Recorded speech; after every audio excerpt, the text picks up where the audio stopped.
What's up?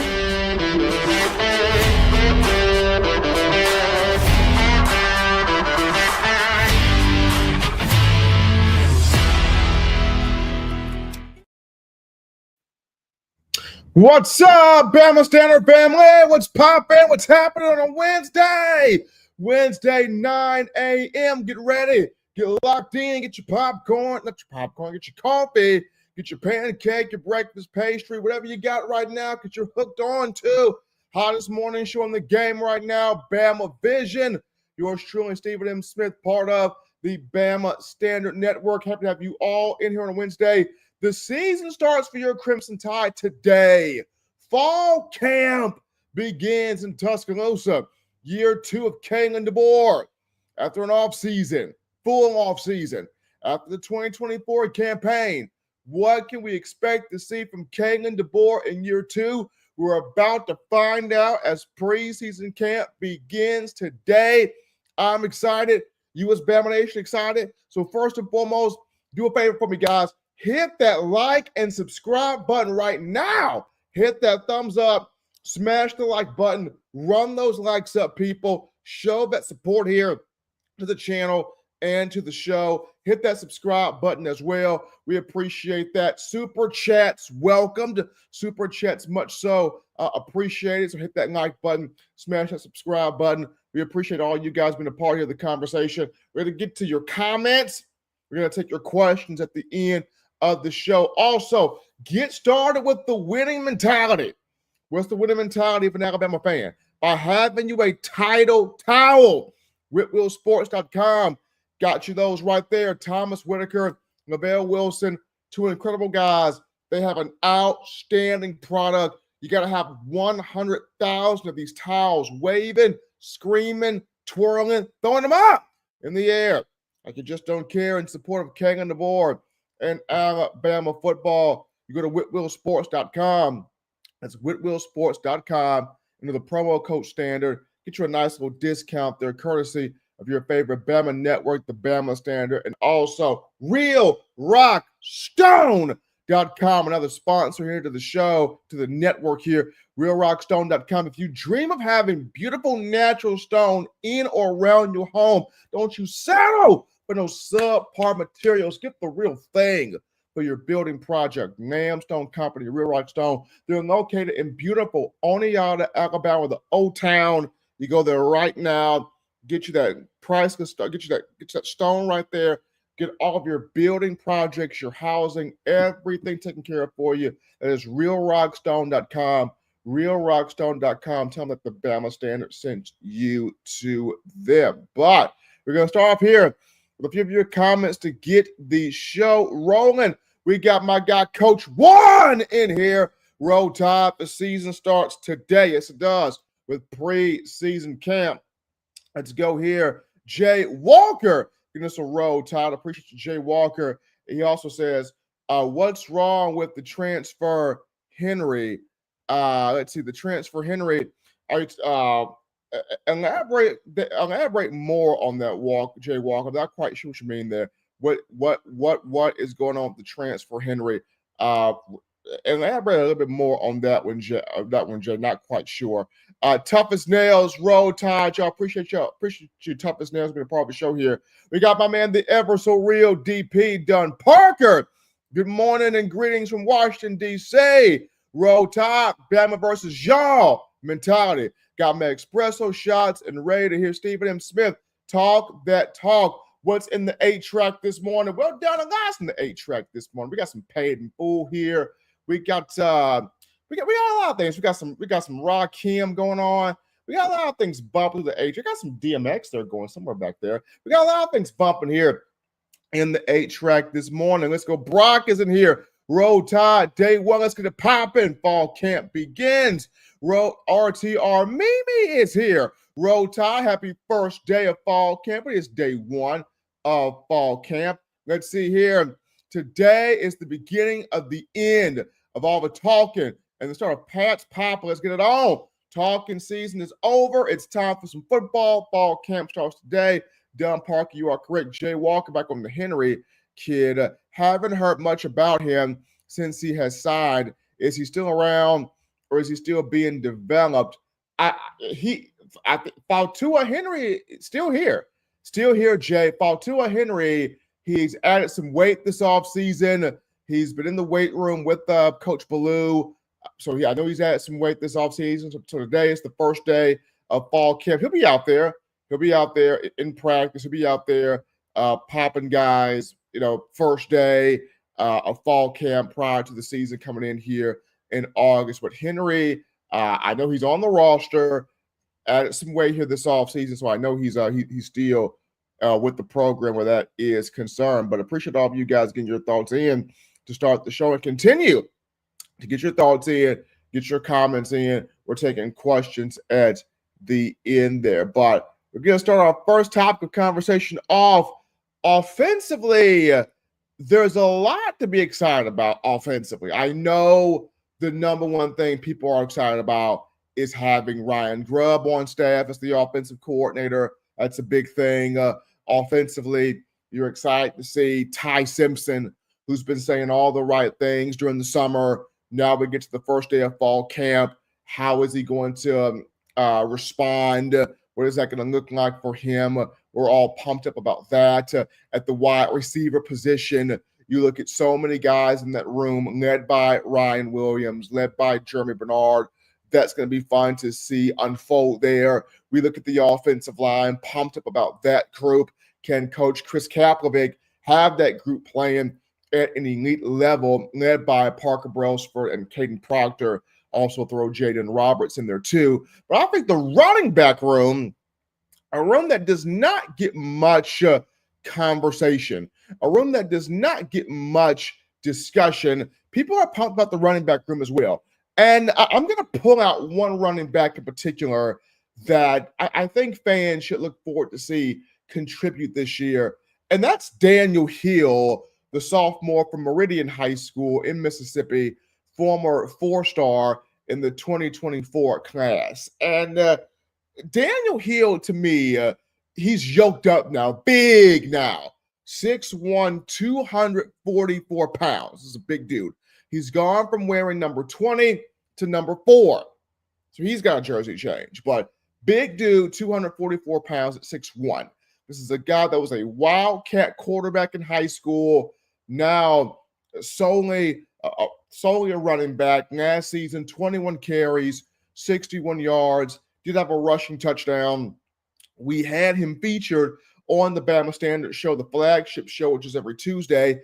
And the comp he gave for himself, or the former Alabama running back, he patterns his game after. He said, I love Derrick Henry. I loved his physical running style. I loved how he kept going and pounding people. Like, that's the kind of back I want to be. I want to be a bruiser. I want to be a physical back. I want to be able to pound guys down, mow guys down, wear opposing defenses down to have them not wanting to tackle me in the latter part of games, right? Third, fourth quarter of games. And when I look at Daniel Hill entering his sophomore season, I understand you've got Jam Miller as your number one back on the roster. And then you've got Richard Young, number 2 there. But I think that third back, despite having A.K. Deere, despite having Kevin Riley, despite having Dre Washington, the transfer from Louisiana, I think that third back may very well be Daniel Hill. And the reason why is I go back to the guy that he compares himself to, that being Derrick King Henry. Remember, Derrick Henry, when he came in 2013 from Yulee, Florida, he came in at 232, 235 pounds. He ultimately ended up being 242 pounds. Derrick Henry, 2013, his freshman year, if y'all remember, he shared the backfield with Kenyon Drake and TJ Yeldon, or TJ Yeldon, Kenyon Drake, however you want to phrase that there. And they were both kind of thunder and lightning. And then the Arkansas game came that season, 2013. And Blake Sims is in the game at quarterback. It's late in that matchup. He gives the ball to Derrick Henry. Henry starts off on the right side. He doesn't see anything. He pops back around to the left side and is gone to the house. Eyes get as big as the moon. gone to a house for a touchdown. And everybody's like, whoa, who is that? That dude big. He shouldn't be able to run like that. He shouldn't have that kind of speed. He shouldn't have that kind of vision. He shouldn't have that kind of elusiveness. How is he running that fast at that size? We are not going to see the end of this kid. That dude is going to be special. I mean, fast forward, Derrick Henry became special. 2015 Heisman Trophy winner, big guy, physical guy, bruising guy. That 2015 season, everybody knew what was going to happen. They're going to give the ball to Derrick. They're going to give the ball to Derrick. They're going to give the ball to Derrick. And opposition still could not stop it. You had Derrick throwing people around like rag dolls out there. Physical back, power back, bruising back. Nobody wanted to deal with Derrick Henry late in football games. But it all started, he got the ability to contribute early in his playing career. Freshman year 2013, sophomore year 2014, where he rushed for 990 yards and 11 touchdowns. And then I think about this guy here too, Bo Scarborough. How big, powerful, strong he was. Remember, Scarborough, Tuscaloosa native, he shared the backfield with Damian Harris, Josh Jacobs, Najee Harris, Brian Robinson, but Bo was the hammer. Bo was the bruiser. It got late in games. Nick Saban's like, we're going to give it to Bo. We're going to give it to Bo again. We're going to give it to Bo some more. Give it back to Bo because the defense is tired. They are not trying to hit Scarborough. They're not trying to hit him. And Bo would pop off a 3-yard run here, 4-yard run here, 5-yard run here. And then they got so tired, he would break off 20-yard run, 30-yard run, 40-yard run because he brought the hammer, especially when healthy. He brought the hammer. So when I look at Daniel Hill at 6'1", 244 pounds, he is not as tall as Derrick Henry was. Henry was about 6'3". Daniel Hill, weight-wise, brings that hammer. And I think that's the reason why he is going to have a big year. Daniel Hill's going to bring the hammer. You're going to have your Jam Millers and your Richard Youngs that are going to slice you and dice you, that are going to gash you. And then late in games, I can see Kalen DeBoer, okay, we've done enough slicing and dicing. Where's the big boy? It's hammer time. It's time to pound opposition into submission. Now bring in Daniel Hill. And Daniel Hill can get in there, pop out a 3-yard game, pop out a 4-yard game, pop up a 5-yard, and then bang, pop up a big run. Why? Because teams got tired of hitting him. Teams got tired of trying to tackle him. Teams got bothered by trying to hit this man at 244 pounds. He models his game after Derrick Henry. Henry got playing time early in his career, and that catapulted for him. Bo Scarborough got playing time early in his career, and that catapulted for him. I kind of see the exact same thing for Daniel Hill. I see a big year for him contribution-wise in year 2, especially with him getting down the pass blocking, letting go of all that bad baby fat, that bad weight. He's now solid, firm muscle now. He's added more tools to the toolbox. I think this year is going to be a big year of contribution for him. Bama Nation, I mean, what do you think about that? What do you see about that? Do you see a big year of contribution coming from Daniel Hill? Let me know in the comments. Let me know in the comments here. How do you feel? Do you guys see a big contributing year here for one Daniel Hill? But we're going to go back into the comment section here to get your thoughts here. We got my guy Bobby Sprinkle writing in here, being in the conversation at Stephen M. Smith. I am so ready for this 2025 season to start. We can rush it. LOL. Hey, 2025 season is here, baby. Fall camp beginning today for your Crimson Tide in Tuscaloosa. Tan writes in, haven't heard Olas Anganim progress or news. Olas had a great camp, toughest nails. Olas had a great camp. Olas right now I think he is behind Jaden Roberts. I think he's the backup right guard. Olas is the backup right guard behind Jaden Roberts. I know they've been trying to cross-train Olas at both guard and tackle, but if I had to put my finger on it right now, Tan, he's the backup right guard behind Jaden Roberts. If I had to put my finger on it, that's where Olas is. Let's see. Son writes in, Steven, appreciate your son being a part here of the conversation. We got Bobby Sprinkle shouting out Brock there. Gotta love the appreciation that U.S. fans have for each other. My man Don Parker checks back in. I said this last season, and we honestly didn't see it because we didn't execute the basics at a high level and improvement as a team. Gonna be real truthful. Competition at every position.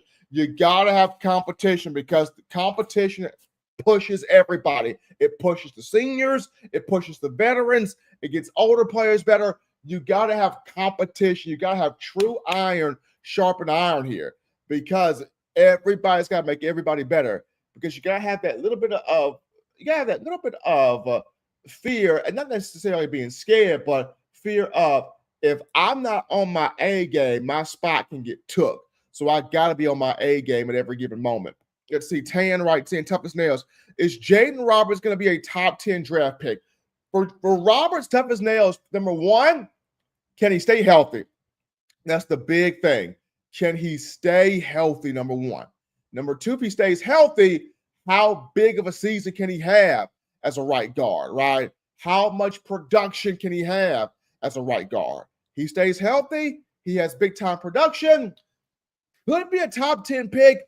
The only reason why I'm leery of that tough as nails is today's NFL is so quarterback conscious and so wide receiver conscious.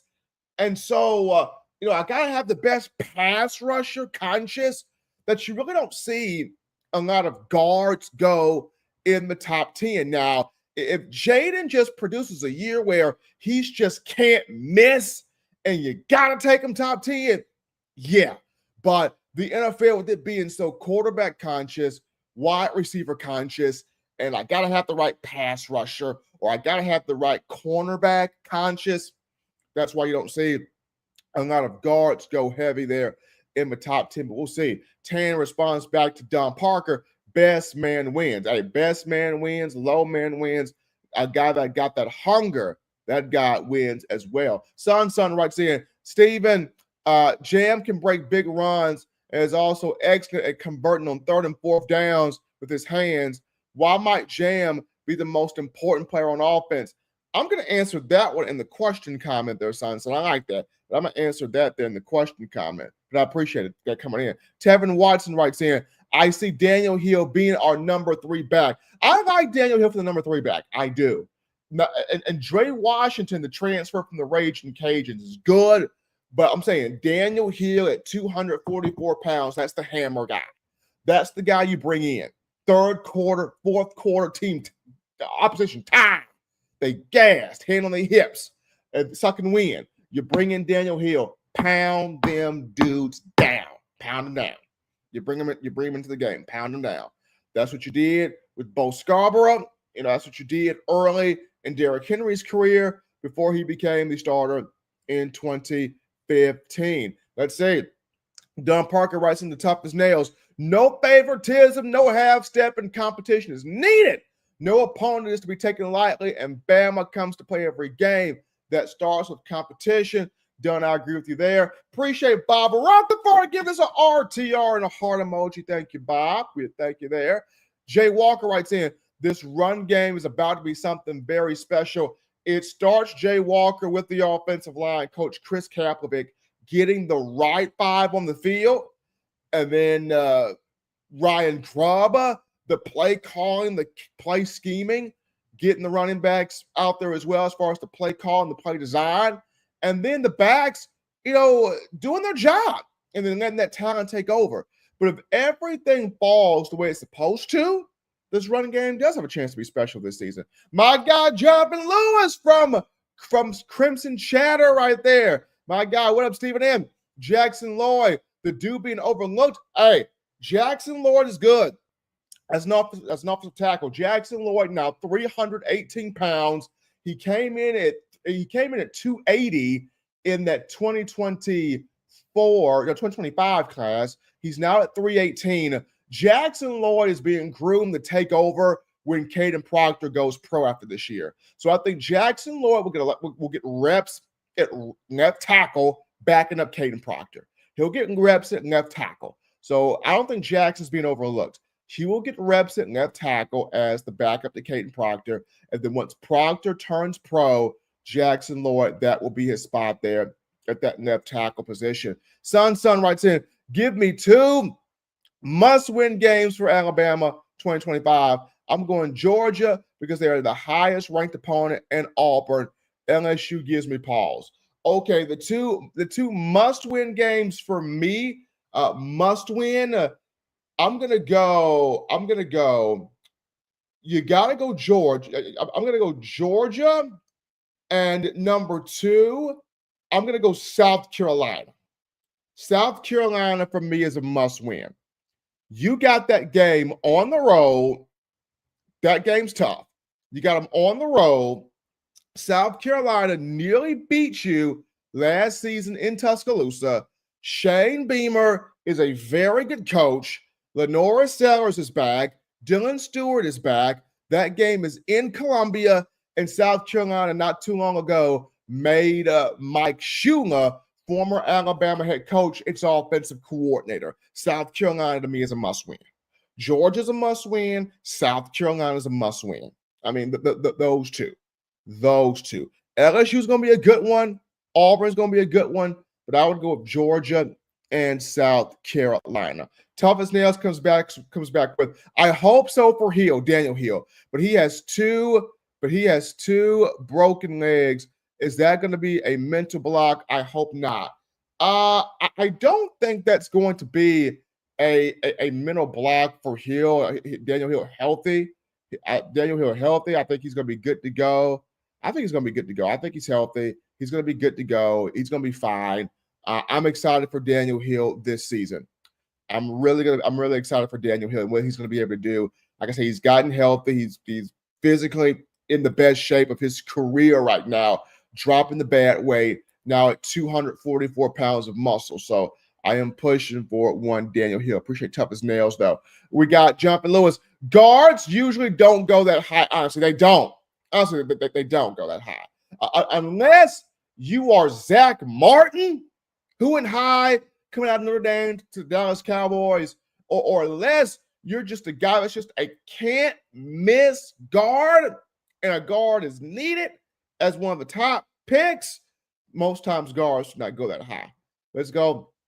Eric D. writes in, congrats on the newborn Stephen M. Smith. Now, due date on that, Eric, is going to be November 23rd. That's the due date here on the newborn. November 23rd is the due date. Could come before then, could come after then. But the due date is November 23rd. But I appreciate that, Eric. Absolutely. We got RTR Mimi. We really need Jaden Roberts to stay healthy. I mean, the guy is nasty on that offensive front. Big-time guard. He's squatting 900 pounds during the offseason, during the summer. So you definitely need him to stay healthy for this run game to be activated. Let's go here. We got Bama Fan Podcast. This is my guy here, Jonathan Lewis, writes back in. Jackson Lloyd being overlooked and guards to go top 10 is almost impossible. Jackson Lloyd, I don't think he's being overlooked. Once again, I see him backing up Caden Proctor at that left tackle position. Once Caden Proctor turns pro, it will be Jackson Lloyd's time. Son drops in that 199 in the super chat. Let's go. One-time road tie. Let's do it. Absolutely, son. Appreciate it. Toughest Nails writes in, congratulations, Steven, on your new addition. Hey, thank you, Tan. It comes, though, the due date, November 23rd. That is the due date. Let's hear Bobby Sprinkle writes in, Stephen M. Smith, my brother, I miss you on Monday, Wednesdays, and Fridays. I need to tighten up Justin Screws, let you do your shows. I miss you, my brother. Hey, look, man, we're working on the call-ins. We're going to be working on that, getting the logistics on that, Bobby. So once we get the logistics on that, Bobby, we will get that. We will get that back. We will get that call-in show back for all of you. Son comes back with Steven. Does the team still bring speakers into the offseason like they did with Saban? That's a good question, son. So I believe DeBoer has opened his arms to the former players. So a lot of those guys, they do come speak. So he's opened his arms to the former players. Now I'm not sure if he does what Saban did and letting major names come talk like Saban did with the Kobe Bryants, the Tony Dungys of the world, the Stephen A. Smiths, the Mike Tysons. Saban just had a way of grabbing legends and having them come speak to these athletes. I don't know if DeBoer does that, but in terms of speakers, but I know he has embraced having the former players come home. I know a lot of them are able to speak with the team there. Bobby Sprinkle shouting out Jonathan Lewis. We love that here on the show. Blake Morton, what's going on with Zay Mincy? Haven't heard much about him. Just not his time yet, or what? Zay had a good spring. Zay had a good fall camp, summer workout as well. Zay still at that safety position. The secondary is just deep, man. Blake, it's just deep. But Zay Mincy's in there. He's in there at safety, whether he's going to be at 3 safety or strong safety. He's right there. I mean, Zay at 6'3", he's right there. So it's a deep secondary. It's a diverse group, but Zay is right there. He's competing. He's battling. He didn't leave this offseason. He's still with the team. Zay is still in a safety spot. Whether Kane Womack's vision for him is free safety or strong safety, though I would prefer strong safety with his size, his physicality, and his length. Once again, at 6'3", but Zay Mincy's still there. I think this will be a year where he gets bigger contribution there in the secondary. We got my guy, WhitwillSports.com, Tidal Towel, getting us a roll tide. Appreciate you there, Tidal Towel, helping us out here on the show. Coach Warren writes in, we got one of the toughest schedules in college football. It ain't easy, Coach. It ain't easy, absolutely.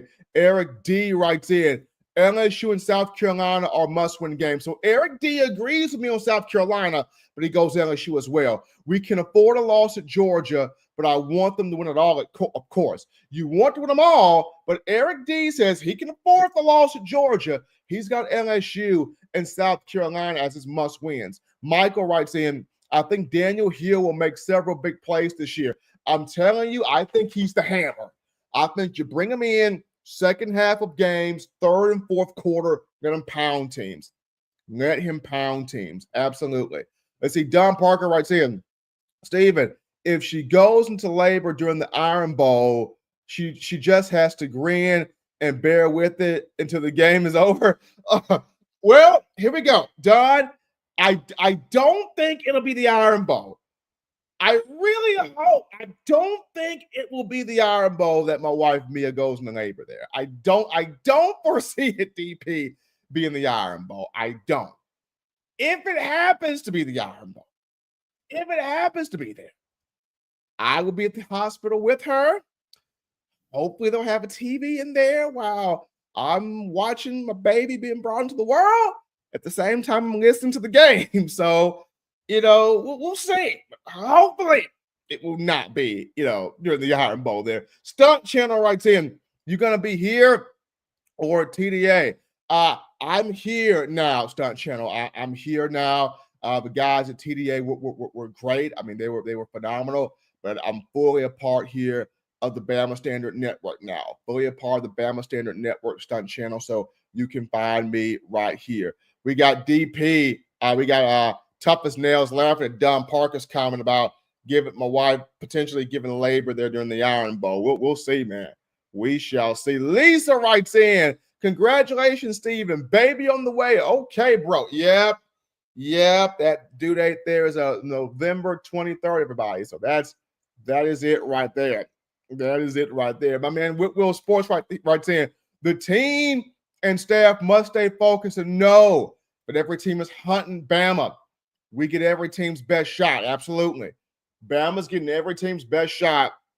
But also along with that, to add to that, this is a year for DeBoer to show what he's learned. Last year was his introduction into grown man ball, grown man league. You're not in the Pac-12 or the Pac-2 anymore, where only 1 to 2 games matter. You're in the SEC where every game matters. And it's like life or death in this conference because everybody's a shark. What is the slogan for this conference? It just means more, right? So has Kalen DeBoer learned that lesson and understanding how critical it is to consistently be on your A game every game? We're going to see that this season. We got trails for all right saying, dang, I haven't called Steven live in over a year. Great way to start the day on the West Coast at 7 a.m. Hey, Trails for all. Hey, you here, baby? You here. Proud to have you in here. Absolutely. Tough as nails.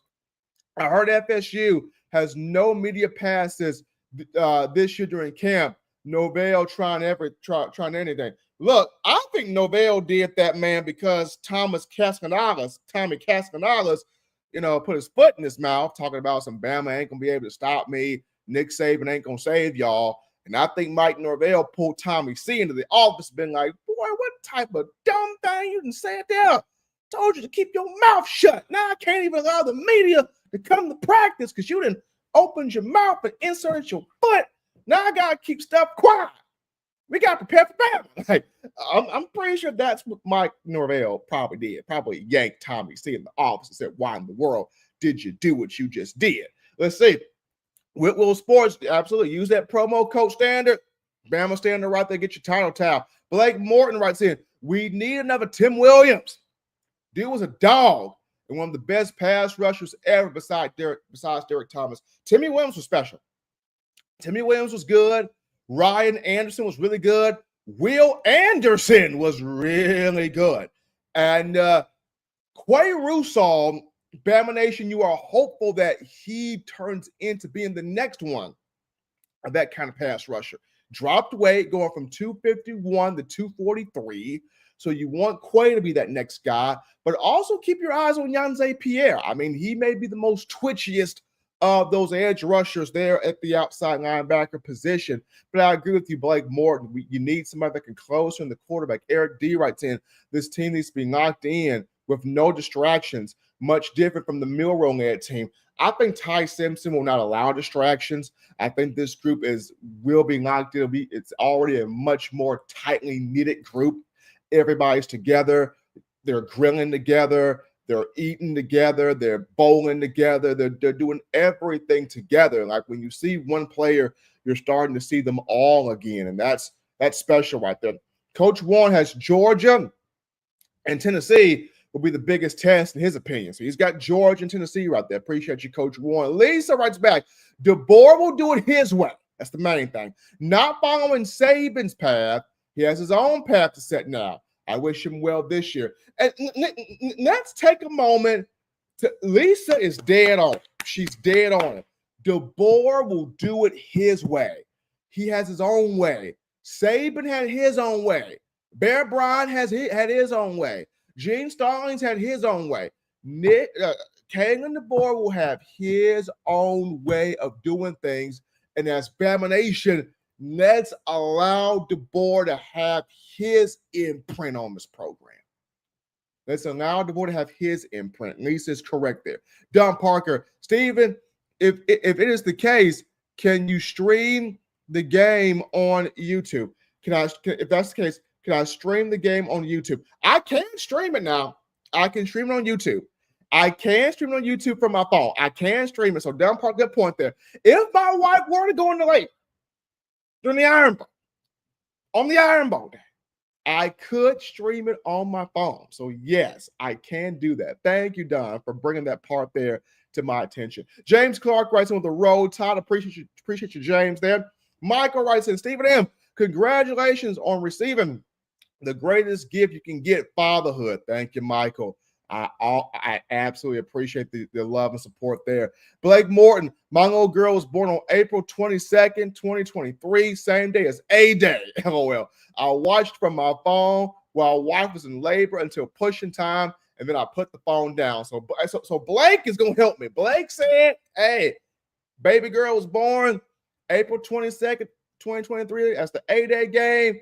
He had on his phone until it was time to get pushing, get going, and he put the phone down. So, Blake, hey, I got confidence, man, in hearing and seeing you writing that there. Son writes in, if she goes into labor on Saturday, hopefully we're blowing the other team out. She doesn't need that stress. You right about that, son. You are right about that. You are correct. Appreciate all of you guys for the love here that you're showing me right here on the show. John Glass writes in, let's get the season rolling. Florida State, here comes the Todd Rowe. Absolutely, John. Florida State, look out. Here comes Bama. Let's see your toughest nails. True, 100%, Steve. Appreciate that toughest nails. Lisa comes in with, my daughter's birthday is November 21st. Granddaughter's birthday is November 19th. So hopefully your baby comes in those dates, Stephen. Congratulations to you and your wife. Appreciate that, Lisa. Oh, man, this is fantastic. Don Parker, Bama got to beat the cinnamon rolls. Bama's got to bake the cinnamon rolls.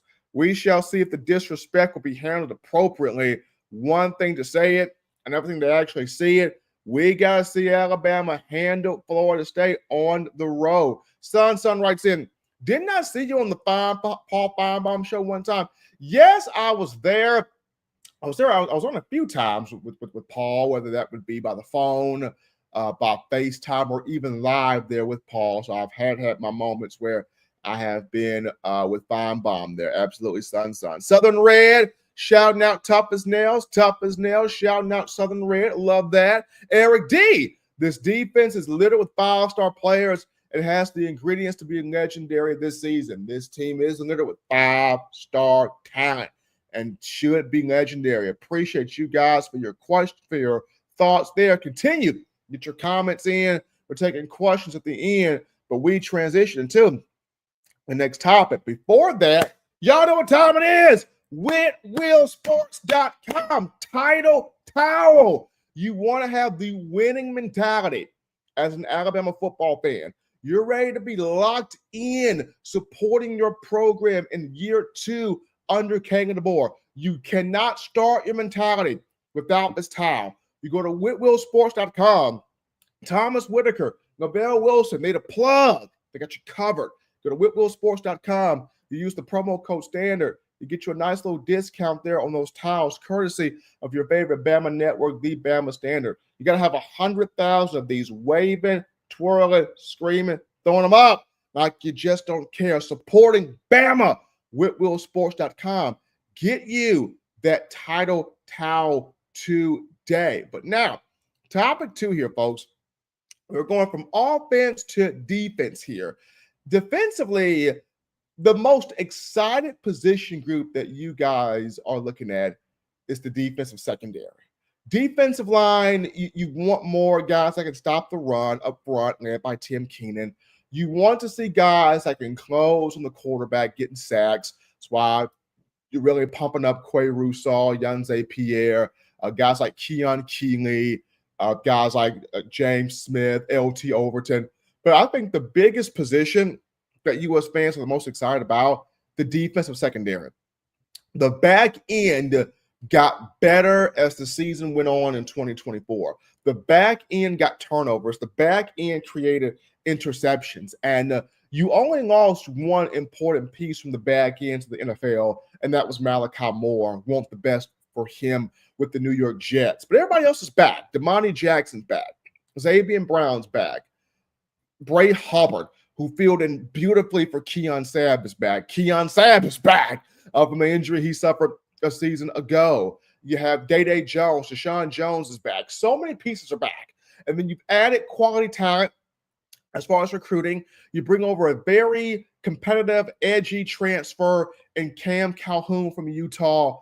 But a guy that I want to look at right now, he is incredibly versatile. He can do a lot, but he's also made a move to cornerback. That's Red Morgan. Red Morgan in year 2 for him from Phoenix City, Alabama, Central Phoenix City High School. This dude was a star at safety in high school. We're talking tackles, pass breakups, interceptions, making plays everywhere. He was a 4-star kid when he came in. Came in on the slender side, 170 pounds. He's now at 185 on his 6-foot frame here. And Red last year, 8 tackles, a pass breakup, did some good things at the Husky position, a position where Kane Womack puts a lot on you. At Husky, you're doing vision coverage. You're playing the inside receiver, the slot receiver. You're playing most times the team's fastest wide receiver, so you got to be on go. You're in run support on run plays, having to knife your way through and stick that running back. There are times where you may have to come on a blitz and hit the quarterback for a sack if you're being sent on the blitz. So the Husky is in charge of a lot. The Husky is responsible for a lot. But Red has been moved to corner. This news got revealed at SEC Media Days. Deontay Lawson, inside linebacker, mentioned, Red, had a strong offseason. He moved to corner. He's been working his tail off there. Athletic is all get out, but he's learning how to be a more developmental scheme player. So Red in this move, it shows the versatility. It shows that you can put him anywhere. It shows that he's being cross-trained in this system by Kane Womack, by Maurice Linguist, by Jason Jones. That's a good thing. But my thing for Red is going to be where does he ultimately fit? Does he ultimately fit as a corner? Does he ultimately fit as a Husky? Where does he fit, right, in terms of being on the field? Does he ultimately fit as a corner? Does he ultimately fit as a Husky? Because 6 feet, 185 pounds, during Saban's tenure, he liked for his corners to be, 200 pounds at least, 195, 200. But once again, this is Kalen DeBoer, so we have to look at what is his ideal weight for a corner. It could be that same size. It could be smaller than that. We'll see this year. But I like the versatility Red brings. I like the toughness. I like the confidence that he plays with. I like the fact that they are, cross-training him around. But it's going to be intriguing to see what's the best fit in terms of the vision of Kane Womack. Is it going to be at corner as a boundary corner? Is it going to be at safety? Is this a situation where he's is it going to be a situation where he's pushing for a spot? There's about because that boundary corner spot, your 2 starters are already Damani and Xavier Brown, or it could be Damani and Dijon Lee. We're going to have to see. And then behind those 2 guys, you've got guys like Chuck McDonald. You've got Cam Calhoun, your transfer from Utah. You got so many bodies there in that secondary. But Red moving the corner, Kane Womack sees something. He sees potential. He sees big playability. He sees the willingness to learn that more so vision coverage there from Morgan. So it's gonna be interesting to see how he develops here in fall camp at that corner position. I would like to see him remain at Husky because I feel like he could really grow there. And after Day Jones goes pro, you open Husky right there for Red Morgan. But that's been the biggest news. I mean, he moved to corner. Could this potentially be a big year ahead for Morgan? We're going to have to see, but it's going to be very, very fun to watch his growth, watch his development there at that position in fall camp. But getting back to some of your comments here on the show. Here we go. Oh man, we're gonna get back to your comments. Here we go. We got Kalen Childress writes in, roll tide to you, Kalen. Happy to have you being a part here of the show. Michael writes in, I love the fact that Bama is flying under the radar. I like it too. Everybody's talking Texas. Everybody's talking Penn State, Georgia. Let Bama go under the radar and just pick off teams one by one until at the end, Bama is where it needs to be, hoisting the college football playoff trophy as national champions. Let's go. Whitwell Sports writes in, my guys, title towel. Yes, sir. Get you that title towel. Get you that title towel right now. Show that support there for Bama football. Southern Red responded to Michael, me too. Everyone's sleeping on us. Everybody's sleeping on Alabama. This is a good thing. Let them talk up Texas and Arch Manning. Let them talk up James Franklin and Penn State. Let them talk up everybody else, and Bama rises to where it needs to rise to get what it needs to get. Let's see. Michael writes in, I'm glad I'm not the last Bama fan to get their towel. Hey, get that towel, man. Get you that title towel. Michael's got his. Get you that title towel there, people. You got to have that for your winning mentality. Tough as Nails, Whitwell Sports. He says he's received his towel. So Tough as Nails has received his towel from Title Towel. This is big. He's received this towel. Let's go. Eric D. I want to know how Keon Keeley is doing. This is going to be his year. Keon Keeley is finally comfortable. He's doing great. He is now a defensive end. He's gone from an outside linebacker to a defensive end. He's at 282 pounds. He started off at 242 when he first came in. He's now 282. He's a defensive end. He is comfortable in the system under Kane Womack now. He is comfortable under Freddie Roach and Jamie Mosley now. I think this is going to be Keeley's year. He will make a significant contribution. I think Keeley will make a contribution. It has taken him a minute. It has taken him a while. And sometimes for some players, it takes you a minute. Some people don't get it off the jump like that. Some guys, it takes them, some time. But I think Keeley, this is his year. He's doing well.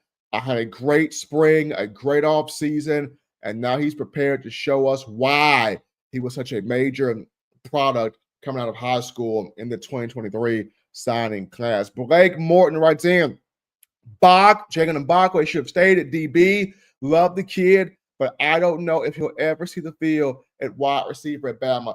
That one for me, Blake, is a head scratcher too. Bach was actually growing as a corner.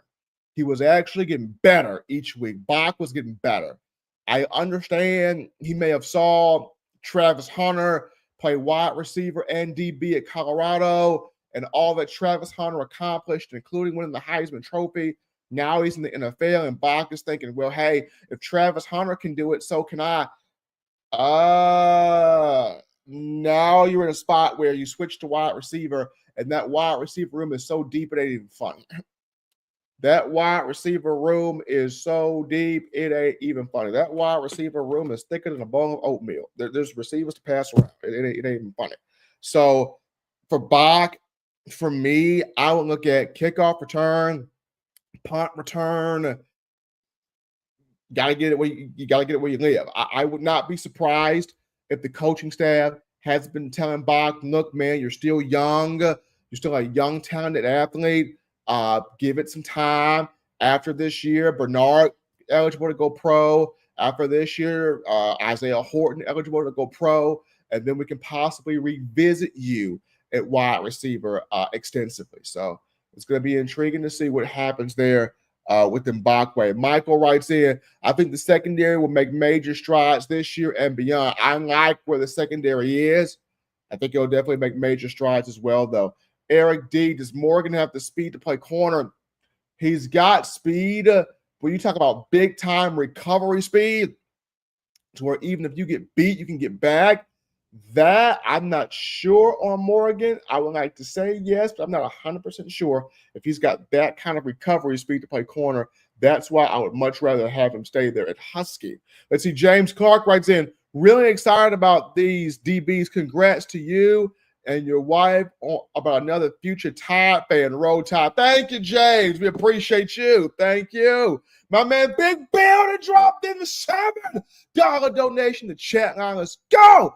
Appreciate you, Bill. Steven, do you think Todd will take less sacks than Milroe? Todd. I'm going to get to that question at the end there, Bill. I like that, though. Will Todd take less sacks than Milroe?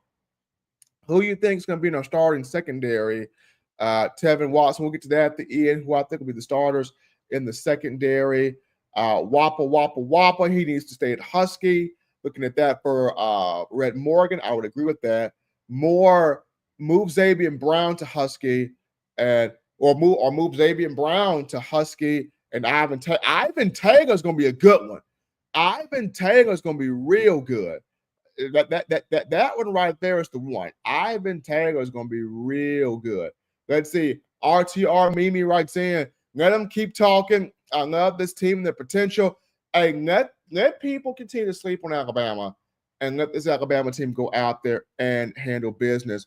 We're going to definitely get to more of these comments, more of these questions here at the end. But we're going to get to the final topic here, folks, of conversation just real quickly before we get to your questions at the end.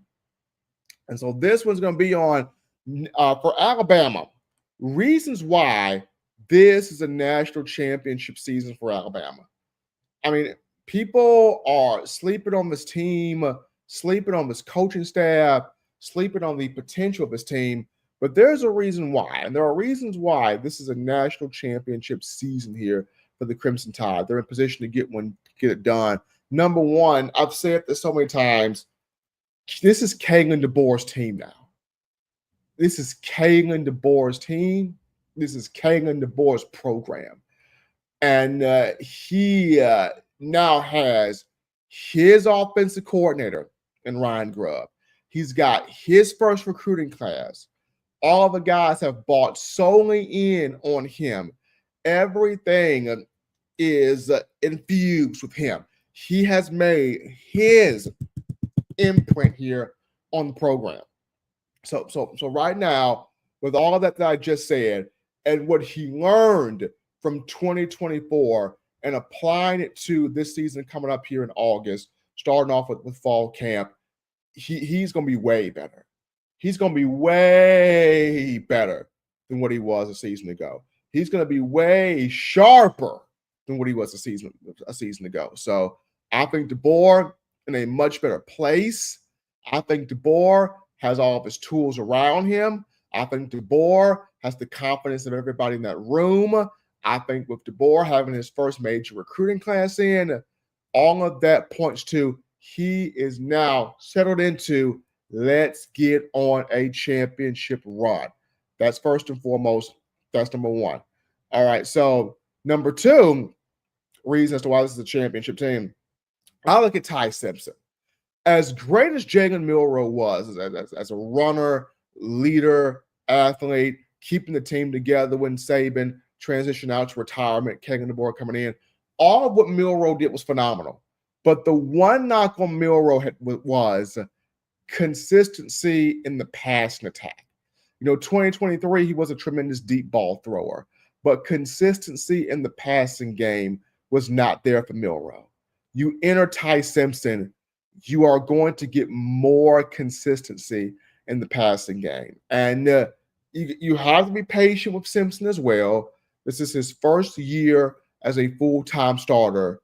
But what I've seen from him in terms of his leadership all offseason, what I saw from clips at the Manning Passing Academy, the arm talent is there for Ty. It's there.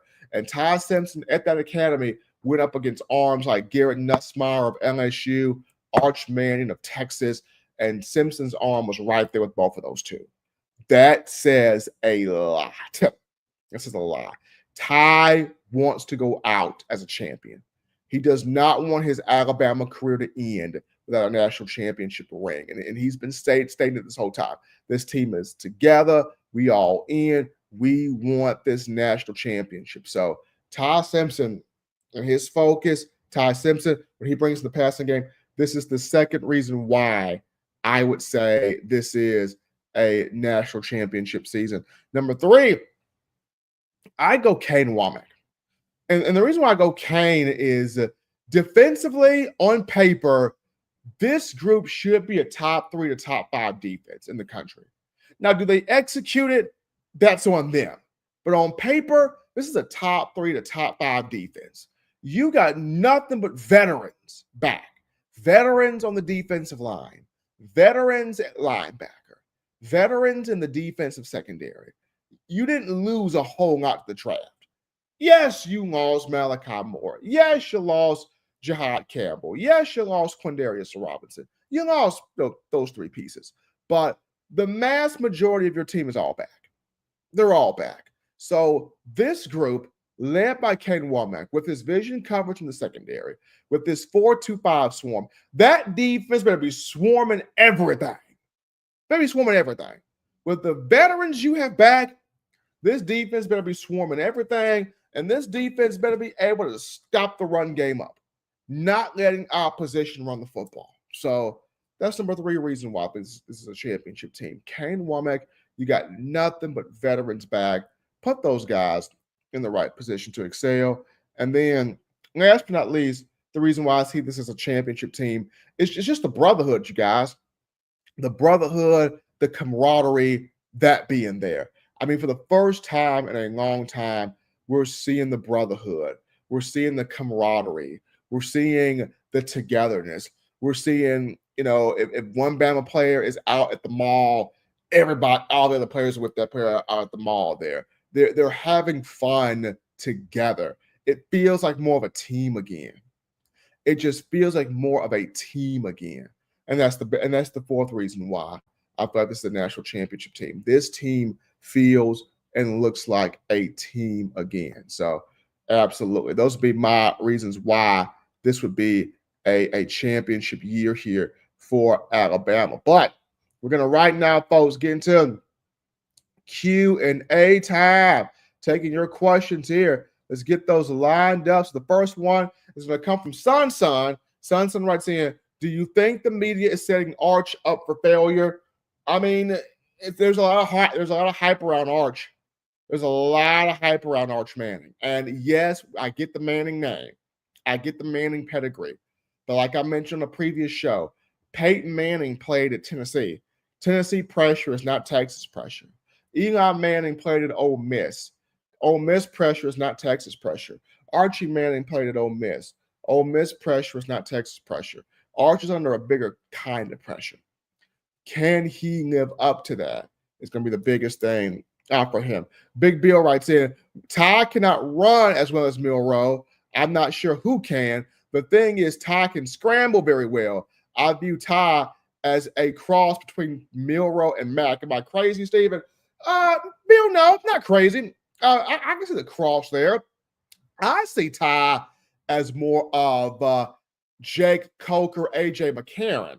A.J. McCarron in terms of the swagger, the confidence, the leadership, the arm talent, but then Coker in a sense of the physical build, the mentality, the mobility, the scramble ability, and the toughness and some arm talent as well. So, I mean, I see Miro as I see Ty as a cross between McCarron and Coker, but I could also see Milroe and Mac Jones as well. So you're not crazy when you take it from that standpoint, Bill. No, you're not crazy.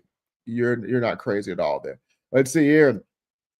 Let's get some more questions here. Marcus Hunter writes in, my question is, I wonder why Alabama didn't try to go after a quarterback from the transfer portal.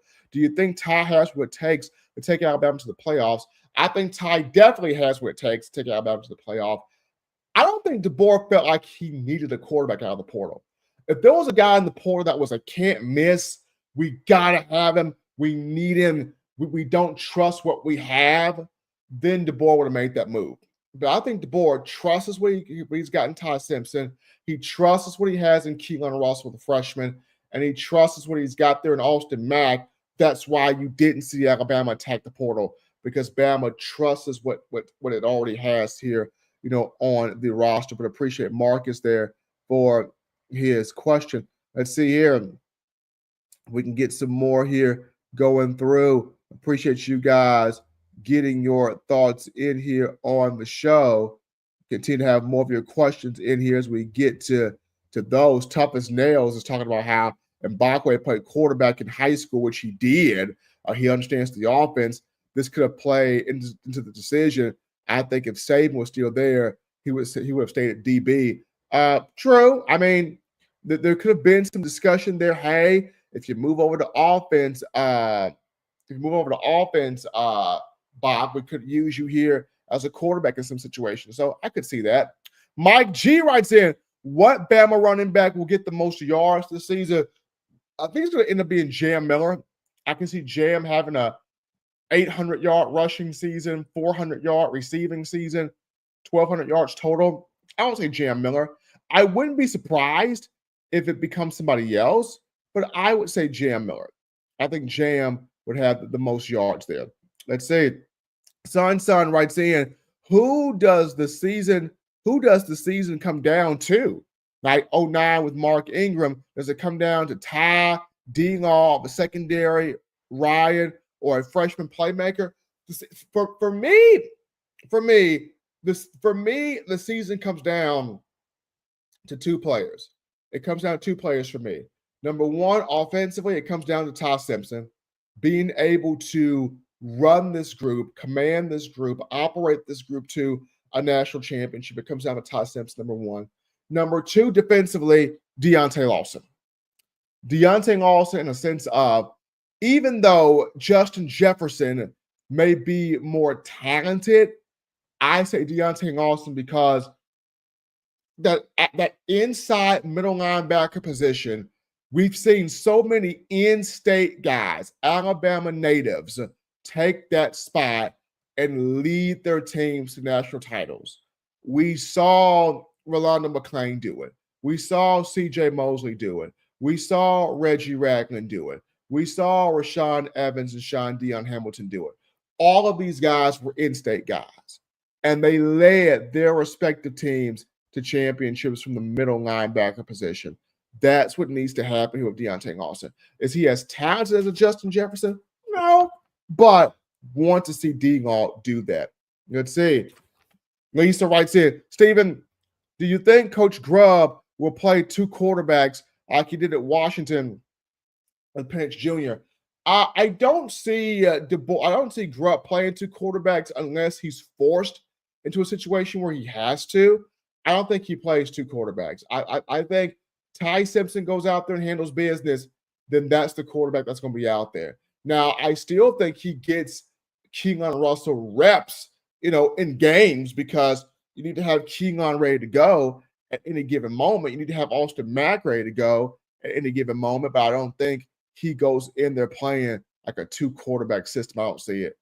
I don't see him having a two quarterback system there, but appreciate Lisa there having her thoughts on the show. Son writes in, are we deep in the quarterback room? How many quarterbacks do you think we could run effectively? Grubb has three quarterbacks.